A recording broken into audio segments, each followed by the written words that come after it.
messieurs, bonsoir. Montréal se remet à bord de la voiture lorsque des pluies torrentielles ont déferlé.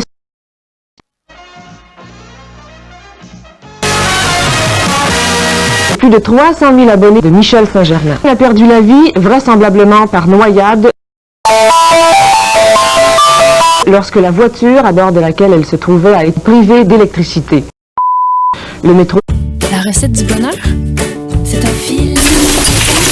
Poivron, ça dépend. Les sardines, mais tout ça. Le meilleur de l'été.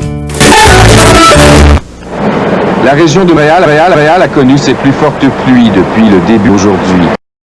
300 000 km d'eau sont tombés entre 15h30 et 80 ans.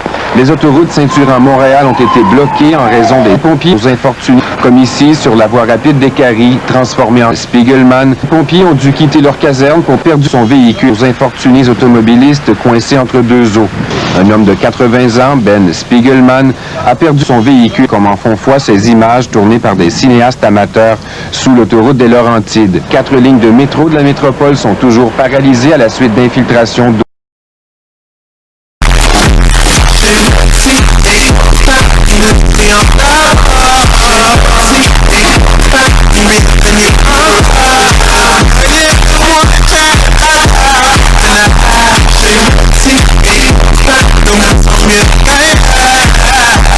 On se souviendra de la fin abrupte de cette vague de chaleur le 14 juillet, car ce mauvais temps est dû à la rencontre d'un front froid avec une masse d'air chaud, rencontre d'un front froid avec une masse d'air chaud, avec une masse d'air chaud, rencontre d'un front froid, au fond, de front froid. 1-5 Polizei, 3-4 Grenadier, 5-6 Alte Gang, 7-8.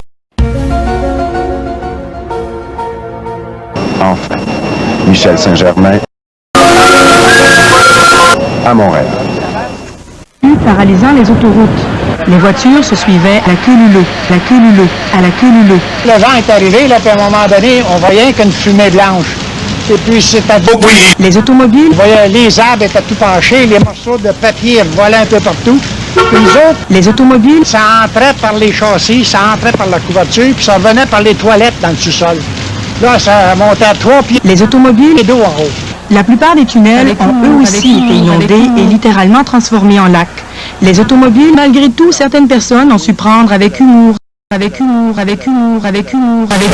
Je suis gay. Au Canada, j'ai jamais vu une chose comme ça, c'est incroyable. J'entrais au divan, j'ai pris le restaurant et maintenant je suis gay. La tempête est maintenant terminée, mais il reste beaucoup de nettoyage à faire. Les dégâts considérables que cette tempête aura laissés sur son passage restent à être évalués. Sans compter que les assureurs ne couvrent généralement pas ce type de catastrophe gay à Montréal. Gay. Et comprendre, non plus en mieux.